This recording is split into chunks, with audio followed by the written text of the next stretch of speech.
Touch screen classes में आपका स्वागत है। आज मैं आपको मिथिला यूनिवर्सिटी का पीजी का क्वेश्चन लेके आया हूँ, वो भी इकोनॉमिक्स का। यहाँ पे जैसा कि आपको दिखाया जा रहा है कि इकोनॉमिक्स का है और ये CC1 का है पेपर, और ये 2020 का है।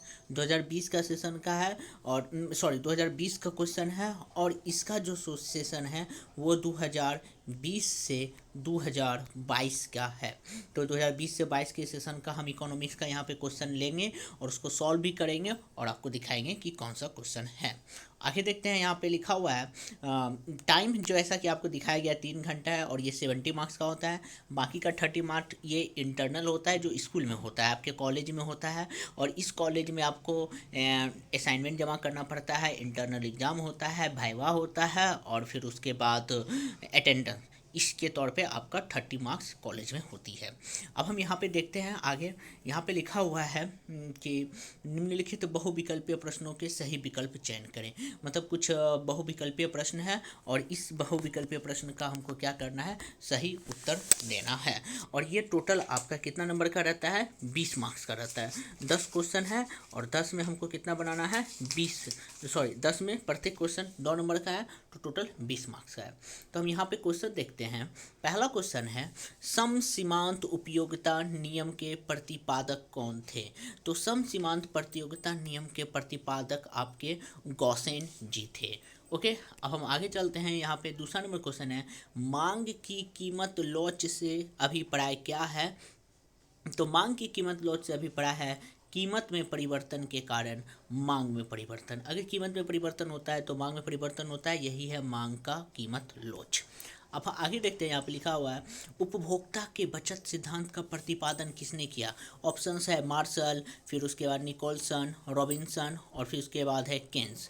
तो इसका जो फाइनल आंसर है वो क्या है, मार्शल है। उपभोक्ता के बचत सिद्धांत का प्रतिपादन मार्शल ने किया था, और इसका पूरा नाम अल्फ्रेड मार्शल है, और ये ब्रिटिश थे, मतलब इंग्लैंड के थे।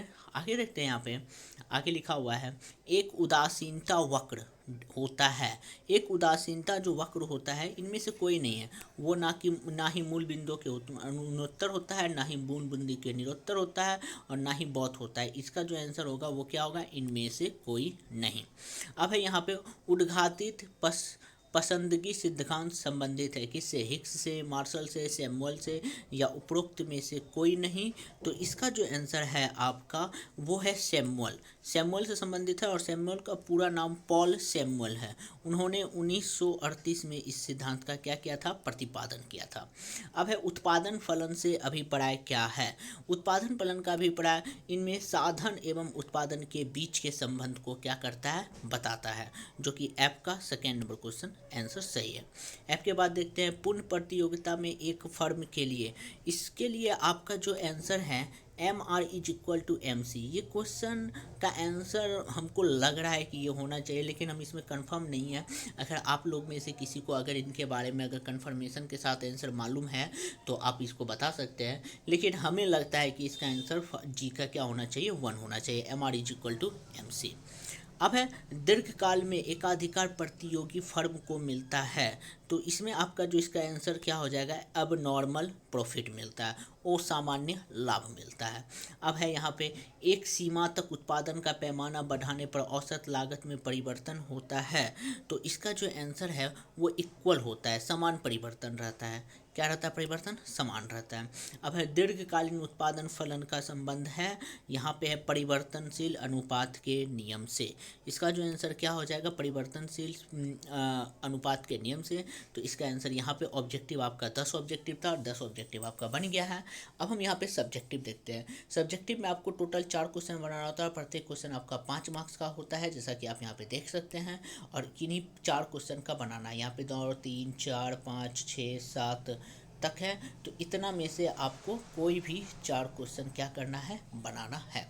अब हम आगे चलते हैं यहाँ पे और लॉन्ग में देखते हैं। यहाँ पे 10 नंबर का क्वेश्चन है जो कि 3 क्वेश्चन बनाना है, किसी भी 3 क्वेश्चन को बनाना है। यहाँ पे है सम सीमांत उपयोगिता नियम की व्याख्या कीजिए, उदासीनता वक्र की सहायता से आय प्रभाव के प्रतिस्थापन प्रभाव का वर्णन कीजिए, उपभोक्ता की बचत के सिद्धांत का वर्णन कीजिए, पूर्ण प्रतियोगिता के अंतर्गत एक फर्म के संतुलन का वर्णन करें, और एकाधिकार से क्या अभिप्राय है, एकाधिकार में कीमत कैसे निर्धारित होती है। तो ये टोटल आपका क्वेश्चन था। और यहाँ पे 30 नंबर इससे मिल गया जो 10 नंबर का क्वेश्चन है, जैसा कि यहाँ पे हम दिखाया गया है।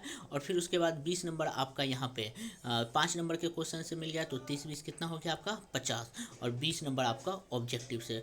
तो टोटल आपका कितना नंबर हो जाता है 70 नंबर। बाकी का 30 नंबर जो है इंटरनल होता है। और आपको इस वीडियो का जो है पीडीएफ आपको लिंक में दे दिया जाएगा, और या फिर टेलीग्राम लिंक दे दिया जाएगा, वहाँ पे आप उस पीडीएफ को क्या कर सकते हैं, देख सकते हैं, जैसा कि आप वहाँ पे जाके देख सकते हैं। तो ये था। अगर आपको किसी भी तरह का कोई भी क्वेश्चन करना है तो आप मुझे कमेंट बॉक्स में कमेंट कर सकते हैं। अगर वीडियो पसंद आए तो प्लीज़ इसको लाइक ज़रूर कीजिए और शेयर कीजिए और सब्सक्राइब कीजिए और ज़्यादा से ज़्यादा लोगों तक इसे सेंड कीजिए। Thank you.